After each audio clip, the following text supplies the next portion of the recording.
North east India में नेपाल, भूटान और तिब्बत की बॉर्डर के पास एक प्यारा सा छोटा सा राज्य है सिक्किम।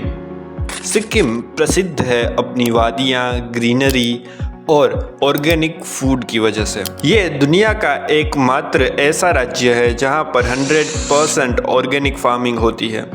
यहाँ पर 66,000 प्लस फार्मर्स 100% ऑर्गेनिक फार्मिंग करते हैं। तो आइए आज के इस वीडियो में डिटेल में जानते हैं कि कैसे सिक्किम 100% ऑर्गेनिक फार्मिंग करता राज्य बन पाया। In 2003, Sikkim government had declared their Sikkim Organic Movement, which aimed to make Sikkim a fully organic state. Many of the chemicals used in pesticides are persistent soil contaminants whose impact adversely affects soil conservation. The use of pesticides decreases the general biodiversity in the soil. अब Sikkim 100% organic farming करता राज्य कैसे बना, ये जानने से पहले आइए हम ये जानते हैं कि हमें ऑर्गेनिक फार्मिंग की ज़रूरत ही क्या पड़ी। इस सब की शुरुआत 1990s के दौर से ही हो गई थी। इंडस्ट्रियल रेवोल्यूशन अपने पीक पर था। तब एग्रीकल्चरल आउटपुट्स की एक कमी देखी जा रही थी क्योंकि वर्ल्ड की पॉपुलेशन तेज़ी से बढ़ती ही जा रही थी। एग्रीकल्चरल आउटपुट्स की कमी को दूर करने के लिए एग्रीकल्चरल सिस्टम में इंट्रोड्यूस किया गया था केमिकलाइज्ड फर्टिलाइजर्स को। केमिकलाइज्ड फर्टिलाइजर्स के आने की वजह से हमारी एग्रीकल्चरल आउटपुट की कमी थी वो तो दूर हो गई, लेकिन दुनिया को देखने को मिली कई सारी नई प्रॉब्लम्स, जैसे कि सॉइल का एसिडिफाइड हो जाना, फलों और सब्जियों में से न्यूट्रिएंट्स का कम हो जाना और इवन कई केमिकलाइज्ड फर्टिलाइजर्स के यूज से तो कैंसर भी हो सकता है। इन सब को चैलेंज करता है ऑर्गेनिक फार्मिंग, जहाँ पर 100% नेचुरल फर्टिलाइजर्स का इस्तेमाल किया जाता है। ऑर्गेनिक फार्मिंग में किसी भी तरह के केमिकलाइज्ड फर्टिलाइजर्स का उपयोग प्रतिबंधित होता है। ऑर्गेनिक फार्मिंग से उगाए गए फलों और सब्जियों में न्यूट्रिएंट्स बने रहते हैं और तो और ये एनवायरनमेंट के लिए भी बहुत ज़्यादा फ़ायदेमंद होती है। लेकिन जब आप केमिकलाइज्ड फर्टिलाइजर्स के उपयोग की तरफ से जब ऑर्गेनिक फार्मिंग की ओर बढ़ते हैं तो 3 से 4 सालों तक फसल में गिरावट देखी जा सकती है। आइए अब ये जानते हैं कि सिक्किम आखिर कैसे 100% ऑर्गेनिक फार्मिंग करता राज्य बन गया। सिक्किम को ऑर्गेनिक फार्मिंग करता राज्य बनाने की मुहिम वहाँ के सीएम पवन चैमलिंग ने शुरू की थी। 2003 में उन्होंने एक मिशन लॉन्च किया था जिसके तहत केमिकलाइज्ड फर्टिलाइजर्स का उपयोग कम से कम किया जाना था। बाद में जब 2010 में सेंट्रल गवर्नमेंट की तरफ से भी इस मिशन को प्रोत्साहन मिला, सिक्किम गवर्नमेंट ने एक मिशन लॉन्च किया जिसका टारगेट था सिक्किम को 100% ऑर्गेनिक फार्मिंग करता राज्य बनाना, जिसे नाम दिया गया ऑर्गेनिक सिक्किम मिशन। सिक्किम को ऑर्गेनिक स्टेट बनाने में यहाँ के सीएम पवन चैमलिंग का बहुत बड़ा हाथ था। ये यहाँ पर लगातार 3 बार सीएम के पद पर चुने जा चुके हैं और तो और 2010 से 2014 के बीच में सिक्किम गवर्नमेंट को जो बजट अलॉट किया जाता था उसका 80% इसी मिशन पर लगाया जाता था।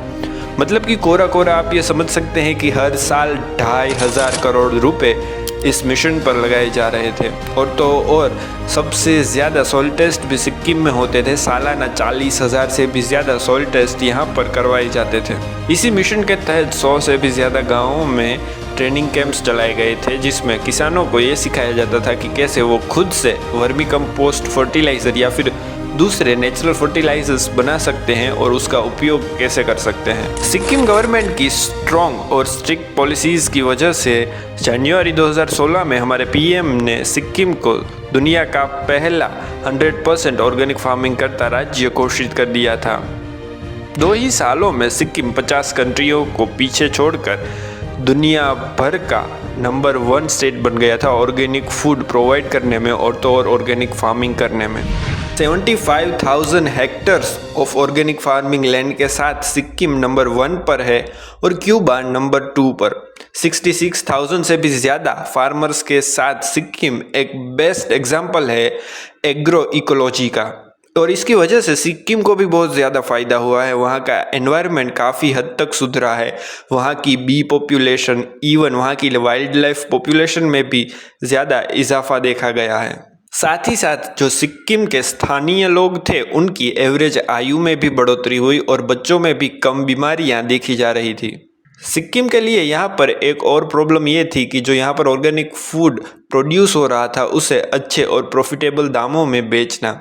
इसीलिए यहाँ की सरकार ने एक ब्रांड बनाई जो नेशनल और इंटरनेशनल मार्केट में ऑर्गेनिक फूड को बेचती थी सिस्टमेटिक वे से और किसानों को भी अच्छा फ़ायदा देती थी ताकि किसान भी अपनी उन्नति कर सके। और ऑर्गेनिक स्टेट बन जाने के बाद से तो सिक्किम में टूरिज्म में भी ज़्यादा इंक्रीमेंट देखी जा रही है। सिक्किम हर साल सिर्फ टूरिज्म से ही 5,000 करोड़ की रेवेन्यू जनरेट करने लगा है।